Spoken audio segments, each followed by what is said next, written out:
Yo, what's up?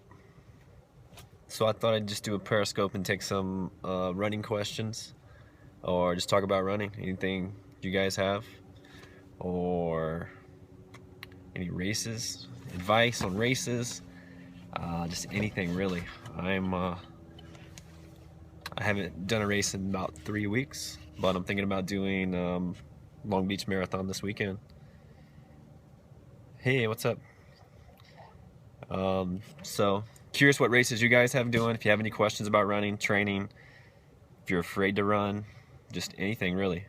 Dubai, what's up, Dubai? Is there a big running scene in Dubai?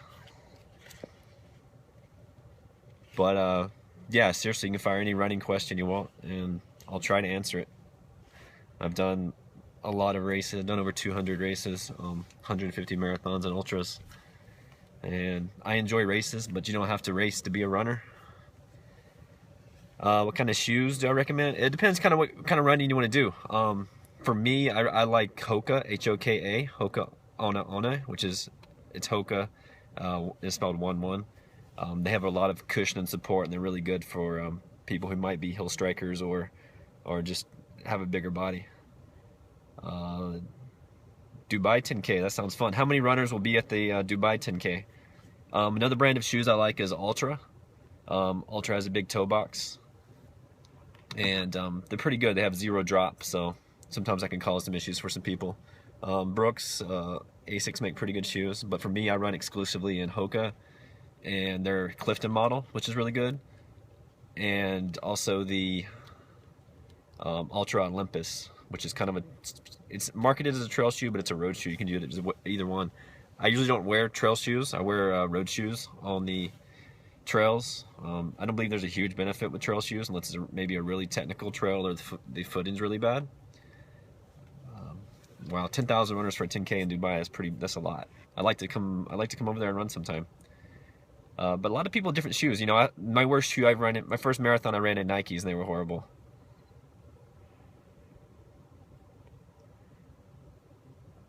I think a lot of people hate running until they get into a good pattern and rhythm with it and do it several times. And for a lot of times, just get out and spend, dedicate 30 minutes to it. Get out for 30 minutes and just move, whether it be walking or running or a combination of the two. And just being fit, just getting out there and moving, you'll start to build up endurance, and you'll be able to, if you went out for 30 minutes the first time and you walked for 20 minutes and ran 10, combination, you'll be able to just build it up, and you'll get to where you run more each time. You get to where you start to get this, like what they call a runner's high, after you do it more and more. And the more you do it, the more you want to get out there. You get into a good rhythm, and it gets to where it detoxes your system, and you just want to do it more. So I just start off with like a certain block of time that you can get out and move, whether it be walking, running, or a combination of the two. And if you're walking, just try to increase your pace walking each time, and then just mix in some running for here and there. As far as I saw a question, I just barely missed about hill training. Hill training, it depends on the race. I do lots of ultramarathons where there's hills and mountains, so it's different than like your typical road race. But the more hill training, if you can do hill training and train on hills, it's a form of speed workout. And if you get good on hills, if you train on hills, do lots of hill work, it'll make you faster on flatter surfaces as well. So I live in the mountains, so I do lots of mountains and stuff like that, so I'm pretty good on flat stuff. It makes me faster. For blisters and chafing, it depends on how far you're running. For chafing, they make a couple of good products. I forget off the top of my head. There's one they sent me. I'll try to, next time I do this, I'll try to have it with me, because they sent me some samples and they were really good. I used them in the last couple 100-mile races. Chafing can be painful though, if you just got to take care of it. Body Glide's okay. I don't think it's the best. And actually, something I used for a couple races that my friend Brian Ricoeur, he let me borrow some at a race, was the Sex Lube, and it was made. It's a silicone base, so it worked pretty well though. It helped prevent chafing that I already had. I mean, helped it stop, and it also it just helped prevent it in the future. It was pretty good silicone base. It was kind of pricey, but it was good. And there was a company that sent me some chafing product I tried the last couple of races of the Grand Slam, and it was good. It was really good. It was like a roll-on too, like a little small size like that, so I could have it in my bag. And they also had it like in a little packets like wet wipes. It's like wet wipes, but it wasn't wet wipes. It was like the chafing, whatever it was, fluid. So you put it on. But yeah, the Sex Lube is pretty good stuff. and it's dual purpose. You can go straight from the race to the bedroom, so it's good. Uh, let's see, blisters. Blisters, it's basically when you have your feet are wet and there's friction that causes blisters. So it's basically about keeping your feet dry. So like when I do really long races, 100-mile races, I'll change my socks pretty frequently. Like if I have a crew where I can do it, or drop bags. Tom Sports Shield, that sounds good. So about blisters, about keeping your feet dry if you can, and socks, having a good sock. I use Balega trail blister socks. Balega blister resistant socks, so they're pretty good. But with my longer races, I'll change the socks out as well. And also sometimes the shoe, finding the right shoe that doesn't rub you the wrong way. It's kind of like with people, find people and shoes that don't rub you the wrong way, and that's good. But yeah, and some people don't have problems with chafing. I don't often have problems with chafing anymore. As far as blisters on my feet are pretty tough now. I don't rarely ever get a blister. I did the entire Grand Slam, did Badwater without getting a blister on my feet at all. But at Badwater, I was changing my socks every, I don't know, 5 to 10 miles, something like that, probably 10 miles. So what other questions you guys have? Be race questions, training, any kind of question about running, endurance. I've been doing, my first marathon was in 2004, so that was 11 years ago, and it was good. Pedicure, I've never had a pedicure. I don't know if anybody would want to touch my feet, but I get like probably 60% discount. What I use for calories, if it's just like your regular marathon, or I don't do half marathons, but if it's half marathon, you don't need to replace too many calories. But I would do, what I do is I do goo, like Roctane, the goo. It's like, and it tastes nasty, and I have to chase it with water. But a lot of people like the goos or the chews, stuff like that. So for like shorter distance, when you get to go longer, I like to replace with like applesauce, fruit, potato chips, salty stuff. And at nighttime, kind of a more solid food like a broth or something. I missed those last couple of questions, if you could type them out again. But yeah, just in lowering the race, the more calories you need to replace, but you're not going to be able to replace them all. Cross training is good stuff if you can have the time to work it in. Cycling's good. I don't do any cycle. I don't have a bicycle. I mean, I do. It's in another state though. But as far as cross training, my cross training is elliptical, and I don't get to do it that much. But it's when I get to cross train, I go to elliptical because it's easier on my body. The impact's less, and I can really work on speed work on an elliptical because I'm working on my turnover, and I can just really focus on that and not really worry about it. And you can also kind of work on your arm slots on the elliptical without the pressure of running. Dangers on the trail. A lot of people would say getting lost. A lot of people say getting lost. I haven't got lost on any trails really. Sometimes wildlife, but I've really not really had any problems. I run into lots of things on the trails. Ran into a bear in Silverton, Colorado, about 4 a.m. in the morning. That's probably this, you want to say scariest animal I've run into. The one that stopped me in the tracks on the trail was though a skunk I ran into. I was running, and this skunk he just jumped up out on the trail. So I like slammed on my brakes, and I waited for the skunk to go by. Does it help to train on different surfaces for 10 to 21K? I think it can. I think if you have a trail that you can train on, the trail really works more muscles in your legs because the surface is uneven. You're turning. There's incline, decline. If you can train on the trail, you develop more leg muscles, and you become more flexible really with your legs, your leg muscles. So I like if you can, yeah, I think you should, but it's not necessary for a 10 or 21K.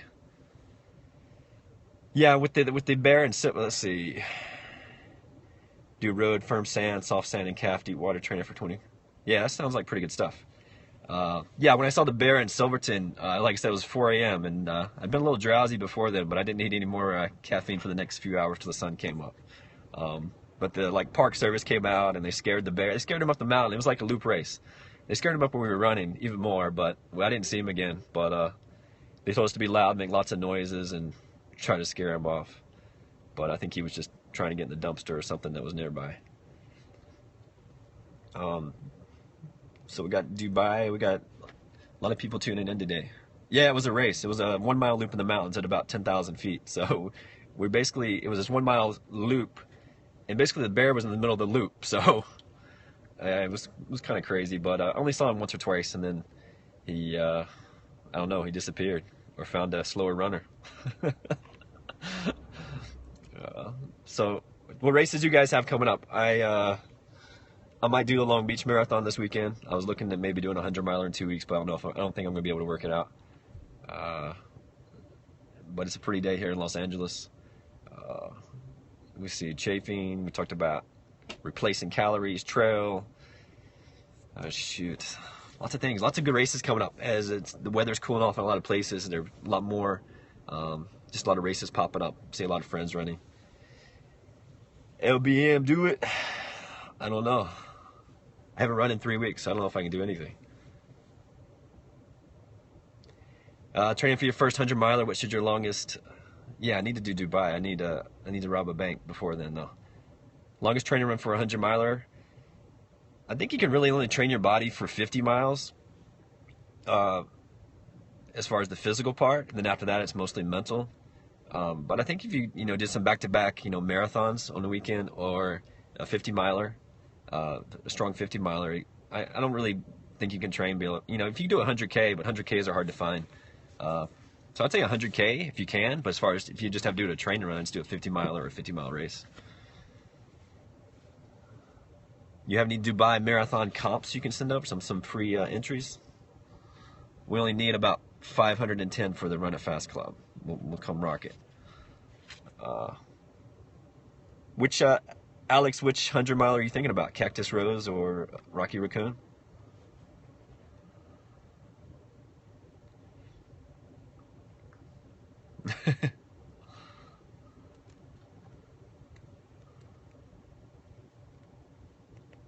Next year, yeah. Be careful. You do one, you want to do another one. But then I'm running a couple 40-milers in November, and I don't have anything really planned. I had a really big summer, so I'm just trying to heal from that. 50-miler is a good distance. My favorite distance to actually race though is 40 miles, and there's a couple 40-milers. My first ultra was a 40-miler in Middle Tennessee, and I host a couple. Need entries, we need airfare, we need what else we need? No, it'd be nice. Some good first 100-milers. That's a good question. People ask for an easy first 100-miler. There's no easy. Any 100-miler you do is not easy. But as far as good courses to make your higher rate of success for a 100-miler, my favorite, as far as recommendation for that, is Lean Horse in South Dakota. It's on a rail to trail that's crushed limestone. It's a very soft, forgiving surface. It's about 12 feet wide. It's considered a trail, but there's no roots. There's nothing to worry. It's like running on a really cool, beautiful track. But it's not a track. It's a 12-foot wide crushed limestone. It has gradual incline and gradual decline. It's very nice surface. People say Rocky Raccoon in Texas is a good first time for a 100-miler. That was my first.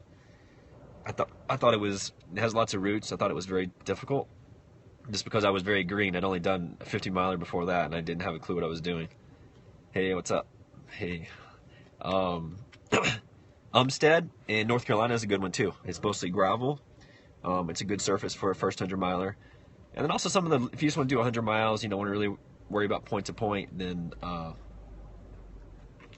the loop race is like a 1 or 2 mile loop. But yeah, it kind of takes some of the fun out of it. And your purist will say it's 100 miles, but not really a 100-mile race. So that is what it is.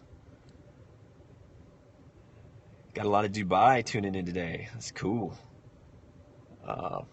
So what are the questions you guys have?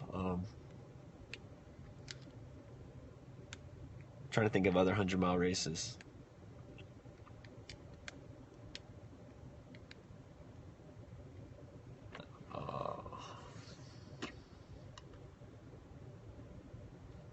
I think I like running. I've been doing it for a long time. I've run like 15 or 16,000 miles in the last 10 years, and people say you must love running, but I'm still trying to figure out if I even like running.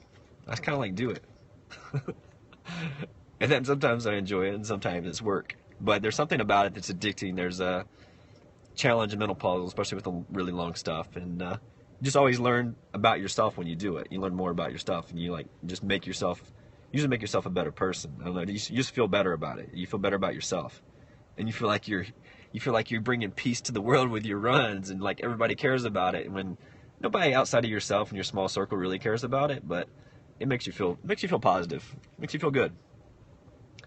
I saw Yellowstone Teton 100 in wherever that race was, Montana. That's a fast course. It's a good course. It's all asphalt. Rather run or go to the gym? I like both. Sometimes it's easier to run. Sometimes it's easier to go to the gym. But I think if you can do both, it's great.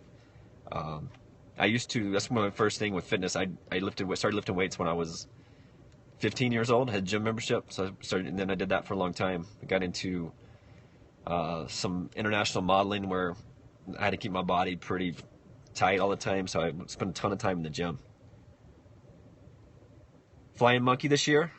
I'm not officially registered for Flying Monkey. I've done it the last 5 or 6 years. There's a chance I might do it at the end. Saw a question, pre and post race foods. Oh, people kind of make fun of my pre-race food for marathons and 100 milers, but it's usually like Pop-Tarts. I use the Trader Joe's versions, which is a little bit more organic. But for like my 100-mile races, I usually eat 6 Pop-Tarts before the race. And sometimes that's more work than the race because you have to just get 6 down. It's a lot of work to get 6 Pop-Tarts down in like 30 minutes. But I did Chobani yogurt for a while, and then I had a bad race with that as far as having to use the restroom like 16 times in a row. Favorite distance for PR? It's actually 40 mile. I would like to PR the marathon again. With 100-mile races, it's hard you need so much to line up for a PR that you just can't really think about a PR until the last 30 miles of a 100-mile race, really. You have to have everything go perfect. And so many of the 100-mile race courses are very different as far as whether in the mountains or they're flat, if it's road or trail. So sometimes you go out and there's no way you can set a PR because of the course. But you can just like kind of compare yourself to other runners, or if you've done the race before, you can compare it to that. But see, like some people will eat bananas and peanut butter and stuff for breakfast, and I'm allergic to those, so at aid stations though. Recover for a 100-miler when it's over. I'm not very good at that, really. But it's important to when you feel like eating, because I don't have an appetite after a 100-mile race for like 12 hours, but to replace your calories, to get good sleep, and that's another thing. I can't sleep after a 100-mile race. My diet's constantly improving. I don't think I used to have a bad diet, and I was up at midnight last night eating enchiladas, so I'm still working on it. But back to the recovery, it's just like catching up on your sleep. You'll be able to catch up on your sleep all at once, but you need to add like an extra hour to an hour and a half to maybe 2 hours every night for the 2 or 3 weeks after a 100-mile race. So sleep, and you have to keep hydrating. It's just good to get everything out of your system. Recovery run after a marathon. A lot of people would say that, or do like 1 or 2 miles the following day. I feel like if you lay it out on the course, that it's tough. It's tough to do anything the next day, run or walk. So I don't usually do a recovery run the next couple of days. And when I do start back, I'll start back with a hike, and I'll hike for a couple of days until my body basically begs me to run. Really good questions. That's really good scope. But yeah, my favorite, I still would like to, I need to PR that. I haven't focused on the marathon in a long time. I'd like to PR there somewhere.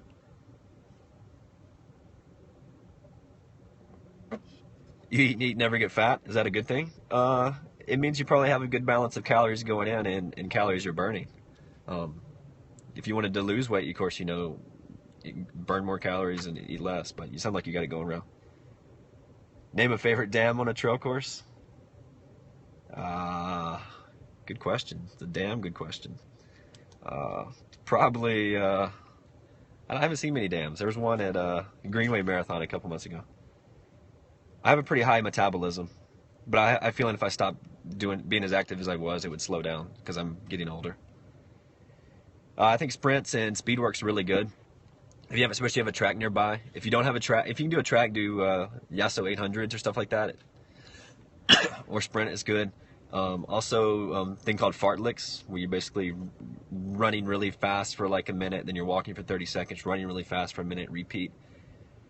My favorite runner, I don't know if I have a favorite runner, but I get to meet a lot of in the ultramarathon world, I get to meet a lot of the people I read about a long time ago. We know each other, we're friends now. Dan Brendan, who I saw last at Wasatch, he's in his 60s. He's done 150, 100-mile races, and he's done the Grand Slam 8 times. So he's cool. There's lots of people. There's a lot of people who run it fast who I think are great runners and people I really look up to. Scott Yerk was one of the first ultramarathoners I knew about. Mab's a great runner I look up to. Explain why it's called fartleks. I think it's like a Swedish word or something like that. I don't know the exact history why it's called that. Feel free to type it out if you know. If not, I'll have to look it up later. But yeah, there's lots of great runners, and I think a lot of people we have runners that we know personally that we admire and look up to. Heart Party. What inspired me to race direct my first ultra? There was this guy in my hometown of Jackson, Tennessee, that growing up I'd always heard about him. He always had this big shaggy hair, toothpick in his mouth, polo popping shirt, and I always heard the ladies talking about him because we were also often brought up in the same conversations. Because I was like, compared to, well, if you were this guy Jonathan, you'd be this and that. So it wasn't always a good way. But this guy Jonathan, as far as racing my first race, he got a hold of me and we were training. He wanted me to train him for a 50-miler, so we trained for a long time. And then he needed a 50K race to do in February, and we couldn't find a race. So I was like, well, I'll just make you a race. So we had I put together this race there, a trail race 50K called the Jackass 50K. And it was named after him. And we had a really muddy race that day, about 12 inches of mud on the course. And that was my first race. I've hosted about 55 races since then. The fastest runner depends on the distance. I'm not familiar with a lot of the track work, but Meb won the Boston Marathon. Was it last year or year before? And there's a lot of the Ethiopians and Kenyans are even faster than him. Usain Bolt with the 200 mile. Yeah, that Jackass 50K I hosted was a mud fest.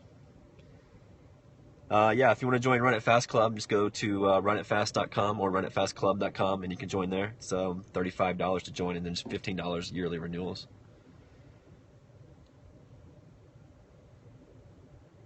I don't know him. Yeah, lots of great questions though. Yeah, Run It Fast. The Run It Fast Club I started is now up to members in 39 states and 9 countries, and over 500 members. So it's cool. Don't know Euro. I know some of the races in Europe, but I don't know any of the runners though. Euro Maestro. Yeah, you guys be sure to heart this scope and share it as well if you think it's been useful. Plan to do more of these. A lot of great questions. A lot of great questions today. Like I said, my next race is probably might do a marathon this weekend. Still trying to decide on that, and nothing else planned. Yeah, I'll check out your scope. I'll check out a scope and I'll fall in for sure. Bootlegger or beach club? I like the number 14 bootlegger, especially if I got some good company. The bootlegger 14 at Jimmy John's. That's the bomb. Get the bootlegger with add sauce, add cheese, add hot peppers. That's the bomb. And also the tuna is good at Jimmy John's. And a cookie. Some sweet tea. And freaky fast. Yeah, Jimmy John's should be sponsoring some races because it goes together. You got freaky fast. We had the freaky fast marathon. That'd be cool. My next 100, I don't have a next 100 planned. It'll probably be if I don't do one this month, I could do Tunnel Hill 100 in November, but it'll probably be next January or February. Sweet tea is an ultra runner's best friend.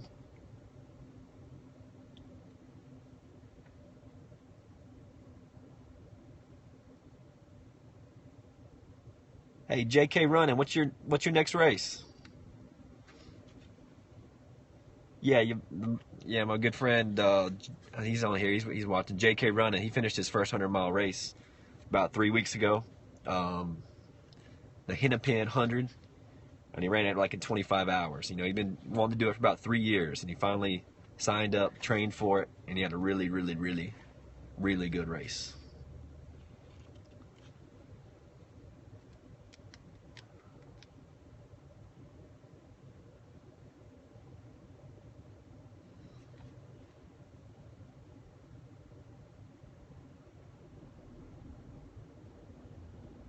Lookout Mountain 50 miler. Yeah, we've been there. We done that. Go back and do it again. Done it 3 times.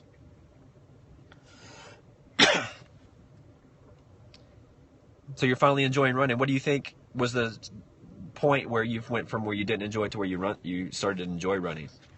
Because a lot of people say that a lot of people hate running until they, you know, then they all of a sudden they wake up one day and they have to go out and run because they love it.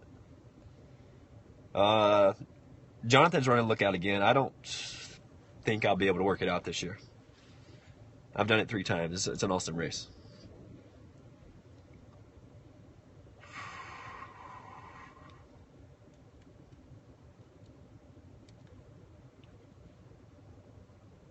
So you guys over in Europe, what do you think the best races over there? That's cool. And how?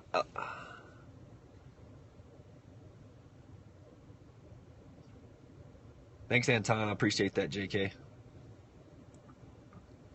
My favorite sport's basketball, but I enjoy running a lot. I don't get to play basketball much anymore. That's why I started liking running, because you can just do it by yourself. If you play basketball, you gotta have like 7 or 8 friends. You gotta have a gym. You gotta have a basketball hoop and all that. Paris Marathon? Yeah, I've heard good things about the Paris Marathon. I've been there to visit back in 2000, but I haven't run any races there. Yeah, I could dunk. I don't know if I probably couldn't now, but I could dunk pretty easily when I was a young baller. Could also shoot the 3. Yeah, it's funny you say about your run starting off bad, then halfway through you get energy, and I think that's true for me too. A lot of times, especially with training, I'll go out and I don't want to run. I dread it all day, and then I get out there and it sucks for 5 or 10 minutes, and I get in a groove where I feel really, really, really good running. I feel it. I can run for a long time, but I'm the same way. It takes me a while to wake up in some of my runs. Dante Calabria, I don't even know who that is. He must be a lawyer. Trying to watch the clock. I gotta get my kids in a second. Yeah, I played JCM for a little bit, JCS. Me distance, I prefer 40 miles. 40 miles. I don't know what that is. 50 miles, and actually 100-mile races. I like 100 miles races the best because of the mental puzzle you got to put together. Yeah, making that net wet.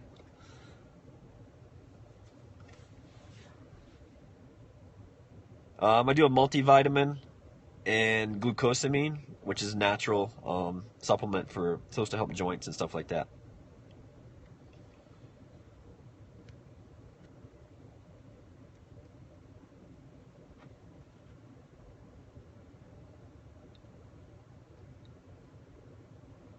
Lose focus past halfway. You're talking about halfway through your run.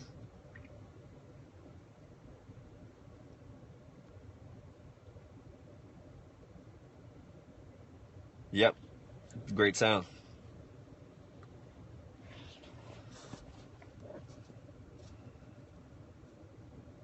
Halfway through 21K, it just becomes, at some point it becomes focus, and I like to focus on mile by mile at that point. When I start to get distracted or lose focus, is focus on each individual mile and making it good, making it 1 mile races, or 1K every how if you go by kilometers or miles. And my Garmin helps me do that because of I have it set to 1 mile average pace, so it's for that 1 mile it's keep telling me what my pace is, and I focus on, and it resets every mile, so it keeps me having a good mile. Dream Goal Marathon.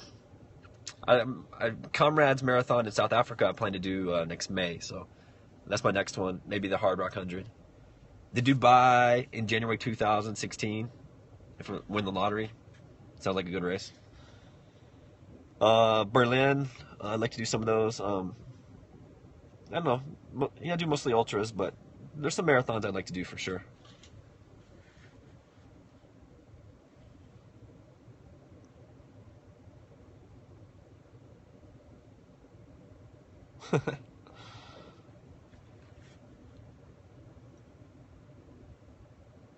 I don't know if I have any wisdom, but I got a lot of words.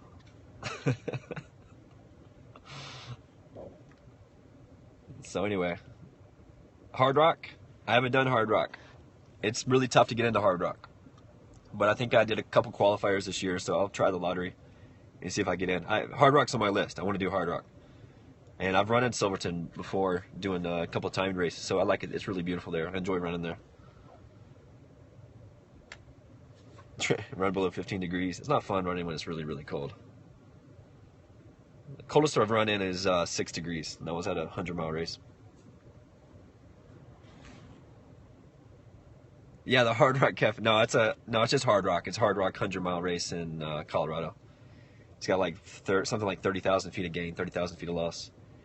My knees are better than when I was in college. In college, my knees were bad from, I guess, playing basketball and diving on the floor so much. But I think if you're smart with your running, you wear good shoes, you can build up the muscles around your knees and actually make your knees stronger.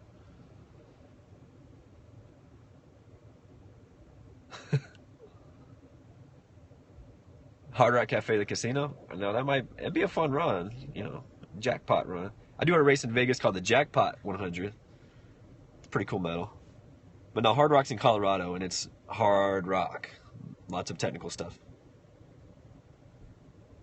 Just be patient with your knees, and continue to cross train, wear good shoes, and they'll probably get better. Just be smart. Listen to your body. Some days your body says don't run, don't run.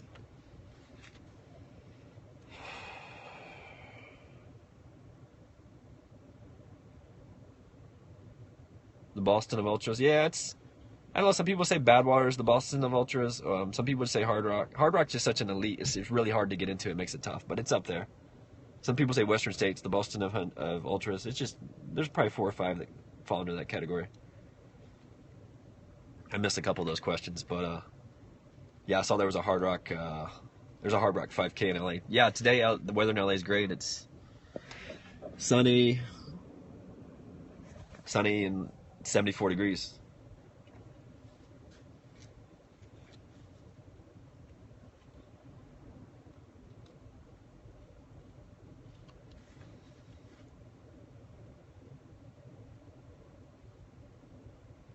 Yeah, thanks for checking out. Have a good night. Beach running? Are you talking about beach running like on the actual sand? I don't like running on sand. I think it's romanticized, but it's a load of crap. Because usually the Cambridge on the beach is so sloped, it makes it hard to run unless you're like a billy goat and you have one shorter leg.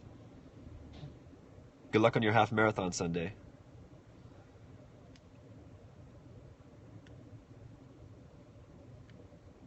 Yeah, I do think I'll do the Appalachian Trail. It's actually on my list of long-term things I'd like to do when I have some time to do it.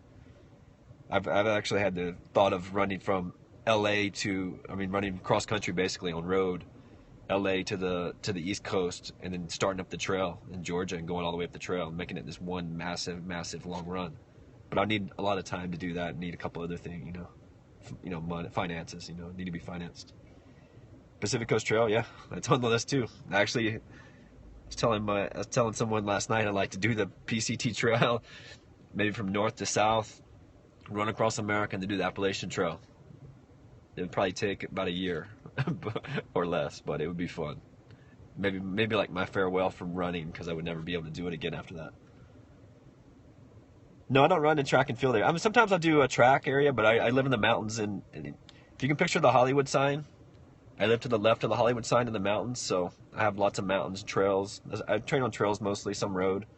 If I can find a track, I will. It's been a long time since I trained on track, but yeah, track's really good for speed work. And sometimes if I'm totally out of luck, I run on the treadmill. But usually if I'm at the gym, instead of treadmill, I do the elliptical.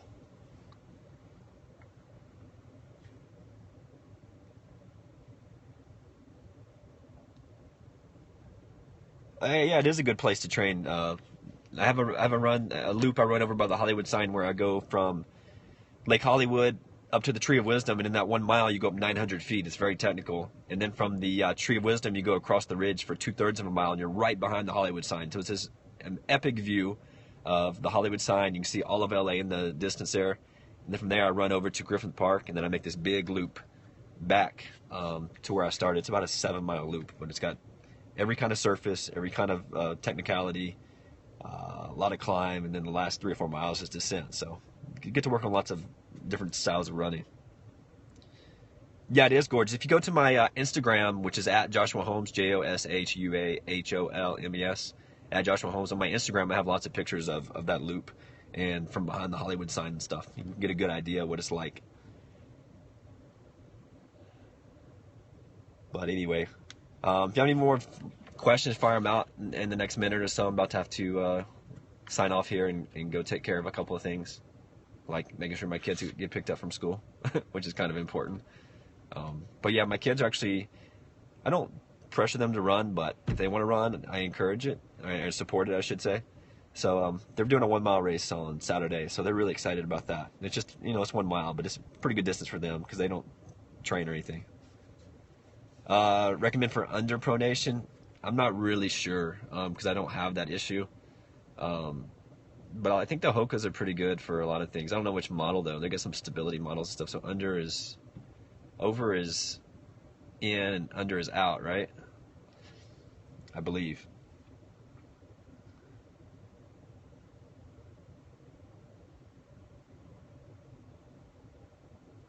Yeah.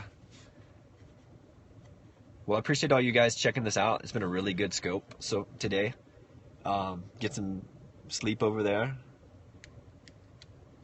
Kaid, is that how you pronounce that?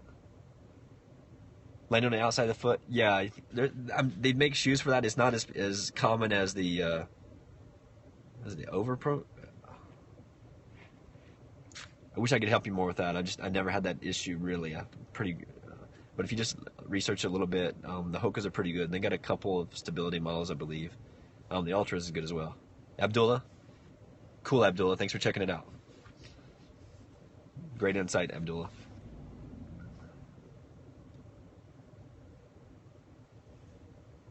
During an ultra, I used to do more what I would call real food, but I've gotten to where I've gone more liquid, just because I think the stomach processes it easier, and you can keep your running more consistent. So like I used to do, more like real foods, but now I get to, and it'd be like just junk. But now with the ultras, I do like the squeeze applesauces that are made for like toddlers, but you just twist the top off, you squeeze it, and you have like 100 calories like within like 10 seconds. So I have a couple of those in an aid station. I'll do fruit. I think fruit's good, and for the most part, it digests really easily. And then just like potato chips or potatoes with salt. That's what I usually do. You can find energy on liquid. You just gotta, like I said, thanks Nils. Thanks for checking it out. Stacy, you can do it. You just gotta kind of play with it and experiment with it. That's the biggest thing. I've done a lot of these, so I've been able to experiment a lot. I've had some bad experiences with some things, and I'll be able to figure out some things. Sometimes when you go to what you normally works, it doesn't work anyway.